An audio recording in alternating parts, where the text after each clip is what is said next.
भाऊ सांग, आज मला सांगा तुम्ही घाटी रुग्णालयात आजार झालेले आहेत, काय प्रकरण आहे काय सांगा? दुर्दैवी घटना आहे. एका शेतकऱ्याचा या ठिकाणावर प्राण गेलेला आहे. 3-4 दिवसापासून या ठिकाणी पाणी चालू आहे मोठ्या प्रमाणात आणि पाणी चालू असल्या कारणाने शेतकरी शेतातून दूध घेऊन परत वापस येत असताना संतोष बन्सीलाल घुसिंगे नावाचा शेतकरी आहे. हा अल्पभूधारक शेतकरी आहे. याचा त्या ठिकाणावर ते दूध घेऊन परत वापस येताना कुंडलिका नदीमध्ये ते वाहून गेला. त्याची डेड बॉडी इथं आलेली आहे. आता पोस्टमॉर्टमसाठी त्यांचे नातेवाईक सगळे काही आलेले आहे. त्याला 3 लेकरं आहे, त्यापैकी 2 मुली आहे,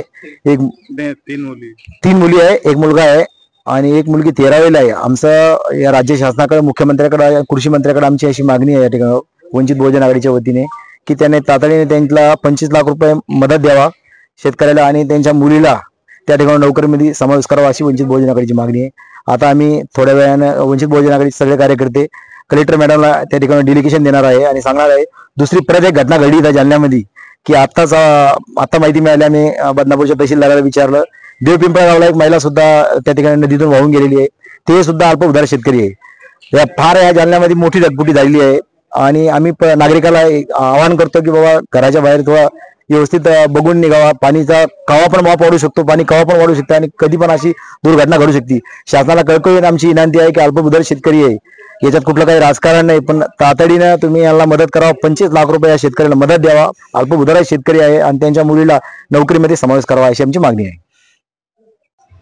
भाऊ मला सांगा काय घटना घडली काय सांगाल?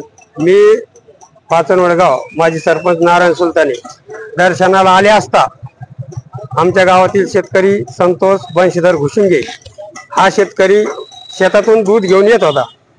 नदीच्या प्रवाहात पाणी वाढल्यामुळे तो शेतकरी वाहून गेला. दिसता दिसता मी त्याला वाचवण्यासाठी उडी मारली तर तो मला 20-30 मिनिटांनंतर सापडला नदीच्या प्रवाहामध्ये.